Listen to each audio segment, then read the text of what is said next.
नमस्कार मित्रांनो, भारतीय रेल्वे भारतातलं सर्वात मोठं सध्या जिथं नोकर वर्ग काम करतो किंवा एम्प्लॉईज काम करतात असं एक मिनिस्ट्री डिपार्टमेंट आपण म्हणू शकतो, ऑर्गनायझेशन आपण म्हणू शकतो, जिथं मॅक्सिमम नंबर ऑफ एम्प्लॉई आजच्या डेटला काम करतात.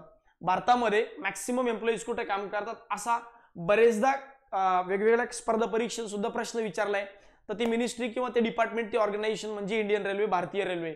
भारतीय रेल्वेमध्ये वेगवेगळ्या प्रकारचे रिक्रुटमेंट होतात. त्या रिक्रुटमेंटच्या संदर्भात एक अवेअरनेस सिरीज आपण स्टार्ट करतो. या अवेअरनेस सिरीजच्या माध्यमातून वेगवेगळ्या रिक्रुटमेंट, त्यांची सिलेक्शन प्रोसेस या संदर्भात माहिती या व्हिडिओच्या माध्यमातून तुमच्या समोर पोहोचवण्याचा प्रयत्न करतोय.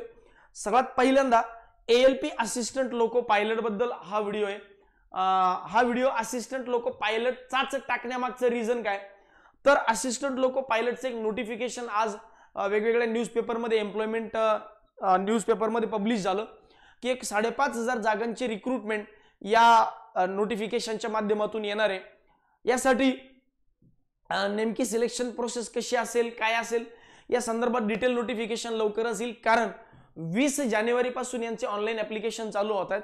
ऑनलाईन ऍप्लिकेशन जेव्हा चालू होतात याचा अर्थ 1-2 दिवसामध्ये पूर्ण नोटिफिकेशन येणं अपेक्षित आहे. जेव्हा पूर्ण नोटिफिकेशन येईल, कंप्लीट डिटेल जी आहे ही मी तुमच्यासोबत त्यावेळेस पुन्हा वेगळ्या व्हिडिओच्या माध्यमातून शेअर करेल. सध्या असिस्टंट लोको पायलटचं 2018 मध्ये एक नोटिफिकेशन आलं होतं. त्या नोटिफिकेशन मधून 2 वेगवेगळ्या पोस्टसाठी, म्हणजे 2 वेगवेगळ्या कॅटेगरीसाठी रिक्रुटमेंट झाली होती. एक होतं ALP म्हणजे असिस्टंट लोको पायलट, दुसरं होतं टेक्निशियन. कुठल्या ट्रेडमधून किंवा कुठले लोक यासाठी एलिजिबल आहेत त्या संदर्भात पूर्ण माहिती पुढे देतोच. पण त्यापूर्वी कुठल्या ट्रेडसाठी हे नोटिफिकेशन 2018 आलं होतं, तर इलेक्ट्रिकल आणि मेकॅनिकल ALPच्या माध्यमातून. आणि जर तुम्ही टेक्निशियनचं बघितलं तर एकूण 156 वेगवेगळ्या कॅडर, वेगवेगळ्या पोस्ट, वेगवेगळ्या ट्रेड्ससाठी हे नोटिफिकेशन होतं. अराउंड भारतामध्ये जेवढे वेगवेगळे रेल्वेचे विभाग आहेत, डिव्हिजन्स आहेत, जसं मुंबई एक डिव्हिजन आहे, त्यानंतर सिकंदराबाद एक डिव्हिजन आहे, सेंट्रल रेल्वे एक डिव्हिजन आहे. तर या वेगवेगळ्या डिव्हिजन मधून तुम्ही अप्लाय करू शकता. कुठल्याही एका डिव्हिजन मधून अप्लाय करू शकता आणि कुठल्याही एका पोस्टला तुम्ही अप्लाय करू शकता. हे नोटिफिकेशन जसं मी पुन्हा सांगतोय, जेव्हा डिटेल येईल तेव्हा मी पुन्हा एक वेगळा व्हिडिओ या संदर्भात डेफिनेटली टाकेल. आता असिस्टंट लोको पायलट हे जे नोटिफिकेशन आहे किंवा ही जी रिक्रुटमेंट आहे, यासाठी नेमके कुठले कुठले लोक एलिजिबल आहेत ते समजून घेऊया. शैक्षणिक पात्रता यांच्यासाठी नेमकी काय असते, तर 10वी+ ITI असेही लोक एलिजिबल आहेत.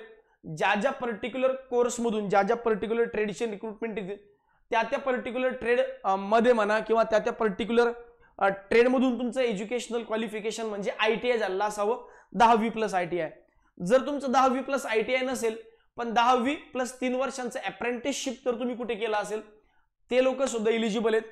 सोबत 3 वर्षांचं जर तुमचं अप्रेंटिसशिप झालेलं नाही, ITI झालेलं नाही, पण तुमचं 3 वर्षांचा डिप्लोमा कोर्स झालाय त्या रिलिव्हंट ट्रेडमधून, त्या रिलिव्हंट कॅटेगरीज मधून, त्या रिलिव्हंट स्ट्रीम मधून, तरी तुम्ही एलिजिबल आहात. 3 वर्षांचा डिप्लोमा, 10वी नंतर आपण जे 3 वर्षांचा डिप्लोमा करतो तो, किंवा जर तुम्ही त्या रिलिव्हंट फील्डमधून डिग्री, इंजिनिअरिंग डिग्री कंप्लीट केली असेल तरी सुद्धा तुम्ही एलिजिबल आहात. त्यामुळं वास्ट स्कोप आहे इंजिनियर्स वाल्यांसाठी, ITI वाल्यांसाठी आणि डिप्लोमा वाल्यांसाठी. 10वी+ डिप्लोमा, 10वी+ ITI, 12वी+ डिग्री म्हणजे इंजिनिअरिंगची डिग्री, डिप्लोमा+ डिग्री किंवा प्लेन 10वी+ डिप्लोमा असंही मी वेगवेगळे लोक सांगितले, किंवा 10वी+ अप्रेंटिसशिप, 3 वर्षांचं अप्रेंटिसशिप. तर अशा पद्धतीने सगळे लोक जे आहेत हे यासाठी एलिजिबल आहेत. आता अप्रेंटिसशिपसाठी एलिजिबिलिटी क्रायटेरिया, हा टेक्निशियनसाठी नेमका एलिजिबिलिटी क्रायटेरिया काय सर, तर 10वी+ त्या रिलिव्हंट फील्डमधला ITI कोर्स जर तुम्ही कंप्लीट केला असेल तर तुम्ही टेक्निशियनसाठी एलिजिबल सुद्धा असताल. आता यासाठी अजून शैक्षणिक पात्रतेनंतर अजून काय कोणते निकष आहे, वयोमर्यादेचं काय निकष आहे, 18 ते 28 वर्ष. जर तुम्ही जनरल कॅटेगरीला बिलॉंग करताय, EWS कॅटेगरीला बिलॉंग करताय, जर तुम्ही OBC कॅटेगरीला बिलॉंग करताय तर मग +3 वर्ष, SC ST कॅटेगरीसाठी बिलॉंग करताय तर +5 इयर्स. सोबत जर तुम्ही PWD कॅन्डिडेट असताल, विकलांग कॅन्डिडेट असताल, तर मग तुम्हाला 10 वर्ष एज एक्झम्पशन या केसमध्ये मिळतं. निवड प्रक्रिया कशी होते, तर जर तुम्ही ALP ला अप्लाय करतायत तर मग डेफिनेटली तुम्हाला 2 एक्झाम द्याव्या लागतात, CBT1 CBT2, प्लस एक कम्प्युटर बेस्ड ऍप्टिट्यूड टेस्ट असते, ही सुद्धा द्यावी लागते. या संदर्भात पुढे आपण बघूया. आणि डॉक्युमेंट व्हेरिफिकेशन, म्हणजे या 4 प्रोसेस मधून तुम्हाला जावं लागेल. पण जर तुम्ही टेक्निशियन साठी अप्लाय करतायत तर मग तुम्हाला CBT 1, CBT 2 आणि डायरेक्टली डॉक्युमेंट व्हेरिफिकेशन म्हणजे कम्प्युटर बेस्ड ऍप्टिट्यूड टेस्ट जी आहे या संदर्भात टेक्निशियन्स वाल्यांसाठी नसते.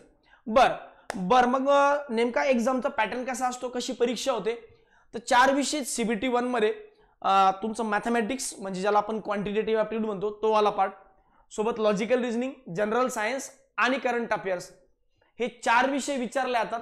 मॅथ्सचे 20 क्वेश्चन 20 मार्क, रिझनिंगचे 25 क्वेश्चन 25 मार्क, जनरल सायन्सचे 20 क्वेश्चन 20 मार्क आणि करंट अफेअर्सचे 10 क्वेश्चन 10 मार्क. अशा पद्धतीने 75 क्वेश्चन 75 मार्क आणि 60 मार्कांची ही परीक्षा असते. ही परीक्षा एकदम क्वालिफाईंग इन नेचर आहे. जे लोक या परीक्षेतून क्वालिफाय होतील ते जातील CBT 2 ला, म्हणजे ज्याला आपण आपल्या भाषेत मेन्स म्हणलं तरी चालेल. मग जे लोक मेन्सला गेले तर मेन्सला गेल्यानंतर पुन्हा मेन्स 2 पार्ट मध्ये डिवाइड केले जाते. पार्ट ए मध्ये ते 4 विषय आहेत. कोणते? मॅथ्स, रिझनिंग, जनरल सायन्स आणि करंट अफेअर्स. सर इथे इंग्लिश नसतं का? नाही, इंग्लिश नसतं. त्यामुळे चांगली अपॉर्च्युनिटी ज्या लोकांना वाटतं की मला बँकिंगचं इंग्लिश जमत नाही, मला SSCचं इंग्लिश जमत नाही, अशा लोकांना केंद्र सरकारची ही नोकरी मिळवण्याची चांगली संधी आहे, जे इंग्लिशमध्ये थोडंसं लॅक करतात. परीक्षा कुठल्या कुठल्या लँग्वेज मधून होते? एकूण 22 रिजनल लँग्वेजेस आहे भारतामध्ये. त्यातल्या कुठल्याही लँग्वेज मधून तुम्ही ही परीक्षा देऊ शकतात. महाराष्ट्रातल्या विद्यार्थ्यांबद्दल जर पर्टिक्युलरली बोलायचं तर तुम्ही कुठल्या लँग्वेज मधून परीक्षा देऊ शकतात? मराठीतून देऊ शकतात, उर्दूतून देऊ शकतात, कोकणीतून देऊ शकतात आणि इंग्लिश मधून आणि हिंदीतून. अशा महाराष्ट्रातल्या विद्यार्थ्यांना 5 वेगवेगळे ऑप्शन तर नेहमीच ओपन आहे. महाराष्ट्रातला विद्यार्थी आहे सर मला तेलुगू येतं देऊ का? द्या बाबा, काय प्रॉब्लेम नाही, कारण तुम्ही लँग्वेज तुम्ही स्वतः सिलेक्ट करू शकता. तर पार्ट ए मध्ये ते 4 विषय आणि कंबाईनली 100 क्वेश्चन 100 मार्कांसाठी 90 मिनिटांचा यासाठी वेळ असतो. जर पार्ट ए आणि लगेचच्या लगेच पार्ट बी आहे. पार्ट बी मध्ये रिलिव्हंट ट्रेड, जसं माझं डिप्लोमा झालंय मेकॅनिकल मधून, मला मेकॅनिकल रिलेटेड क्वेश्चन, माझं इलेक्ट्रिकल मधून झालंय, मला इलेक्ट्रिकल रिलेटेड क्वेश्चन, असे 75 क्वेश्चन 75 मार्क आणि 60 मिनिटांचा यासाठी वेळ असतो. Part A part B. मी पार्ट ए पार्ट बी दिलो, मी CBT 1 दिली, पास झालो, CBT 2 दिली, पास झालो. मला निगेटिव्ह मार्किंग आहे का हे पण सांगा. हो, याला 1/3 निगेटिव्ह मार्किंग आहे. सेक्शनल कट ऑफ आहे का? नाही, याला अजिबात सेक्शनल कट ऑफ नाही. तुम्ही कुठल्याही सेक्शनला पूर्ण मार्क घेऊ शकता. एखाद्या सेक्शन मध्ये 2च मार्क मिळाले पण ओव्हरऑल मार्क तुमचा चांगला आहे, ओव्हरऑल स्कोर चांगला आहे, डेफिनेटली तुम्हाला पुढे एलिजिबल करण्यात येईल.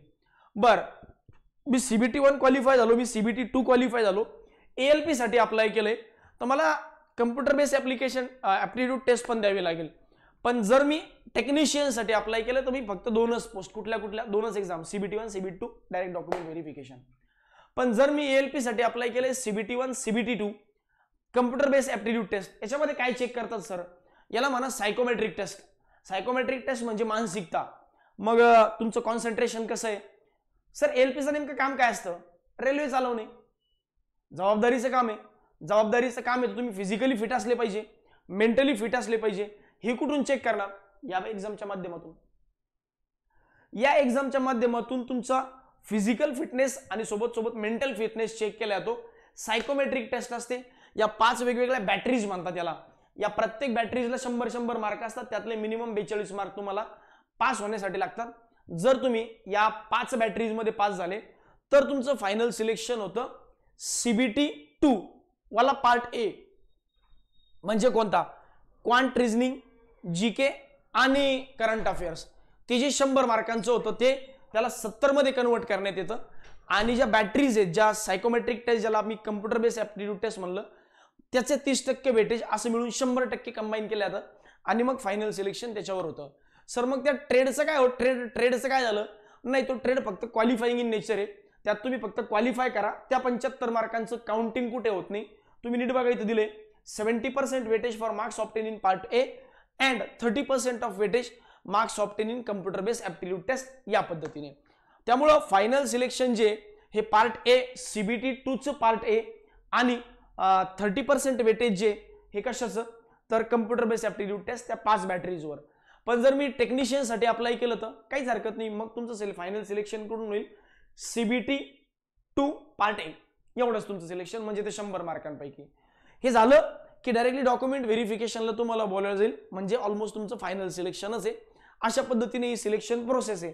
रिलेटेड तुम्हाला वाटलं की सर या रिलेटेड मला काही डाऊट्स आहेत, या रिलेटेड मला काही इन्फॉर्मेशन पाहिजे, अपडेटेड व्हिडिओज, पुढचा व्हिडिओ तुम्ही कुठला टाकणार, पुढचा व्हिडिओ नवीन नोटिफिकेशन आलं त्या संदर्भात टाकेल, त्या पुढचा व्हिडिओ कुठला टाकणार, रिलेटेड अभ्यास कसा करावा त्या संदर्भात टाकणार, स्टडी मटेरियल काय वापरावं त्या संदर्भात टाकणार, फॉर्म कसा भरावा त्या संदर्भात टाकणार, कोणत्या ऑनलाईन टेस्ट द्यावा त्या संदर्भात टाकणार, त्यानंतर नॉन टेक्निकल पॉप्युलर कॅटेगरीज नावाची एक वेगळी रिक्रुटमेंट रेल्वेची असते भाग 2 मधून, त्या संदर्भात व्हिडिओ टाकणार. तर हे सगळे व्हिडिओ जे अपडेट जे आहेत हे तुम्हाला सारथी एज्युकेशनच्या यूट्यूब चॅनलला म्हणजे इथं म्हणून यूट्यूब चॅनलला सबस्क्राईब करून ठेवा. सोबत आपलं टेलिग्राम चॅनल आहे कुठलं, सारथी एज्युकेशन नावाचं, ही सबस्क्राईब करून ठेवा. याच्या माध्यमातून तुमच्या समोर वेगवेगळ्या वेना आम्ही कनेक्ट करू. याच्या कुठल्याही अपडेटेड माहितीसाठी दोन्ही चॅनल सबस्क्राईब करून ठेवा. पुढची माहिती तिथेच मिळेल.